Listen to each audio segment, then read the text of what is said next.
L'interview plateau. De retour sur le plateau télé du Forum de l'orientation, je me trouve en compagnie de deux nouveaux journalistes en herbe, donc Alexandre et Jessica. Bonjour Alexandre. Bonjour. Bonjour Jessica. Bonjour. Et en compagnie de Marie-Christine qui est diététicienne à la Polyclinique de Blois, donc qui va répondre gentiment à nos questions. Donc je vais laisser nos amis collégiens commencer l'interview.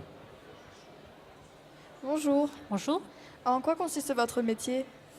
Alors le métier de diététicienne consiste à donner des conseils pour que les personnes puissent avoir une alimentation la plus équilibrée possible. Elle s'adresse à des personnes bien portantes, aussi bien qu'à des personnes qui ont une maladie. Et donc le but, c'est d'adapter leur alimentation en fonction de leurs besoins, en fonction éventuellement de leur maladie. Quelles études doit-on faire pour faire ce métier ? Pour devenir diététicien, les études sont de 2 ans après le bac. Il s'agit soit d'un BTS, soit d'un DUT. Dans l'idéal, c'est bien d'avoir fait un bac où il y a quelques notions scientifiques, ce qu'on appelle ou ce qu'on appelait jusque-là le bac S en priorité, mais il y a aussi d'autres bacs qui peuvent être adaptés. La formation, elle se partage entre des cours théoriques et des stages, quelle que soit la formation que l'on prenne, que ce soit BTS ou DUT.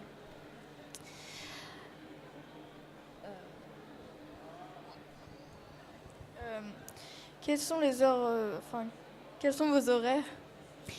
Alors les horaires de travail, tout dépend dans quel milieu on travaille. Si on travaille en milieu hospitalier ou bien ça peut être aussi dans des industries, ça peut être en cabinet libéral, ça peut être en laboratoire, en restauration collective aussi. Donc ça peut être très différent d'un milieu à l'autre.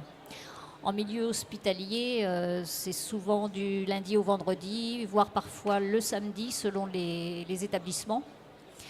Un diététicien travaille en moyenne 35 heures par semaine, quoi.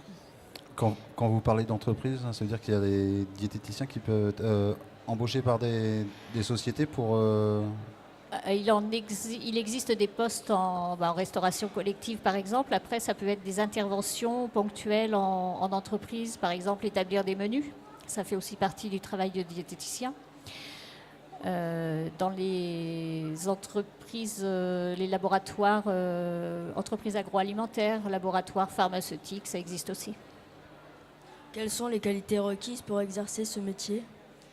Pour exercer ce métier, il faut avoir des qualités d'écoute, des qualités d'être quand même patient, être aussi un petit peu inventif parce que parfois on est amené à créer des outils qui s'adressent à des personnes parfois différentes. Donc il faut essayer de s'adapter, des capacités d'adaptation aussi aux personnes que l'on a en face de nous, à qui on veut apporter des conseils. Il faut se rapprocher le plus de leurs habitudes, de ne pas trop bouleverser leurs habitudes alimentaires si on veut qu'ils puissent adapter après les conseils qu'on leur donne. Quelles sont vos plus grandes difficultés que vous avez eues pendant votre travail ?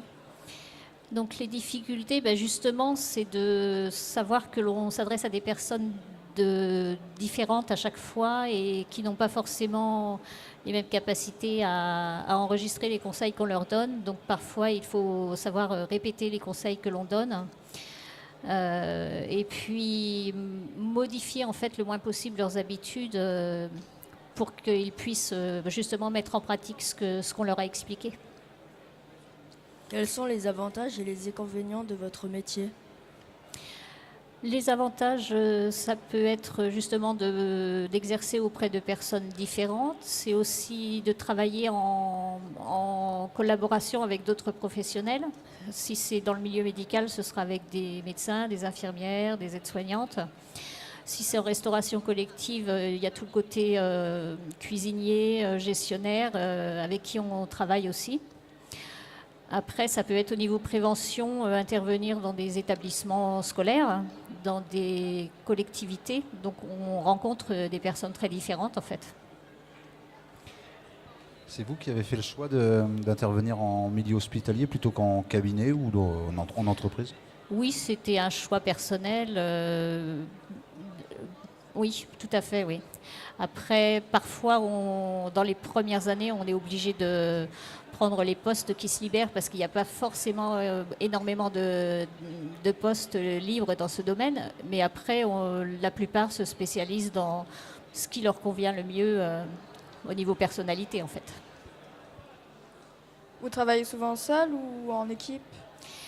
On travaille, alors par exemple à la polyclinique de Blois, je suis seule comme diététicienne, mais il y a quand même un travail d'équipe avec les personnes qui travaillent dans les différents services auprès des patients. Il y a aussi un travail d'équipe avec la cuisine, parce qu'on est obligé de concilier ce qui est utile pour nous, ou indispensable, et ce que la cuisine peut mettre en place. Ça demande à travailler en commun, en fait, par exemple. Et puis, si c'est dans des restaurations collectives, là aussi, le travail avec les cuisiniers, il est essentiel. Et puis, il y a des établissements où il y a plusieurs diététiciennes et donc elles travaillent en commun. Est-ce que c'est un secteur d'activité où il y a beaucoup d'offres d'emploi? Alors, c'est un petit peu ce que je disais tout à l'heure. Il n'y a pas forcément beaucoup d'offres d'emploi, mais il y a des besoins. Beaucoup de besoins dans le rôle de prévention et de soins par le biais de l'alimentation. Il existe des besoins. Après, il existe aussi des formations complémentaires à ces 2 années qui permettent d'ouvrir aussi d'autres perspectives d'emploi, en particulier en se dirigeant vers tout ce qui est contrôle qualité. C'est quelque chose qui en ce moment se développe et qui permet d'avoir un diplôme supplémentaire. Pourquoi faites-vous ce métier? Alors, j'ai choisi ce métier parce que je m'intéressais à tout ce qui était alimentation et puis au plaisir de bien manger, en fait. Et le côté soin m'intéressait aussi et c'était le moyen de concilier ces deux axes de travail, quoi. À la fois le côté alimentation et le plaisir de manger et puis le fait d'apporter un soin ou un élément de prévention vis-à-vis de la santé. L'insertion professionnelle a-t-elle été simple pour vous? Alors l'insertion professionnelle, pour moi comme pour beaucoup, au départ, ce sont des remplacements plus ou moins longs de personnes, de postes vacants. Et puis petit à petit, avec l'expérience, on finit par trouver un poste fixe ou bien alors on décide aussi de changer, d'évoluer. Donc dans les premières années, c'était plutôt des remplacements de 3 ans. Et puis après, j'ai réussi à trouver un poste avec un contrat à durée indéterminée. Comment est-ce que vous faites pour évoluer dans votre métier? Alors dans notre métier, en particulier dans tout ce qui est métier du domaine médical, il y a des formations qui sont proposées régulièrement. C'est ce qui permet d'évoluer, de suivre des formations professionnelles. Et c'est aussi le fait de participer à des réunions, des informations avec d'autres professionnels du même milieu, d'autres diététiciens, et d'échanger sur nos façons de travailler. C'est ce qui permet d'évoluer aussi. Quel conseil donneriez-vous à un jeune voulant exercer cette profession? Le conseil que je lui donnerais, c'est de persévérer, forcément d'aller jusqu'au bac parce que c'est un prérequis indispensable pour pouvoir se former au métier de diététicien. De favoriser quand même les matières scientifiques au niveau de l'enseignement au lycée parce que c'est quand même plus ou moins indispensable. Sans pour autant négliger les autres matières, même littéraires, c'est aussi utile.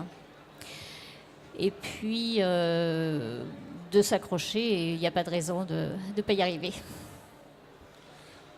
On vous remercie d'avoir répondu à nos questions et puis on vous souhaite une bonne fin de forum. Merci. Merci.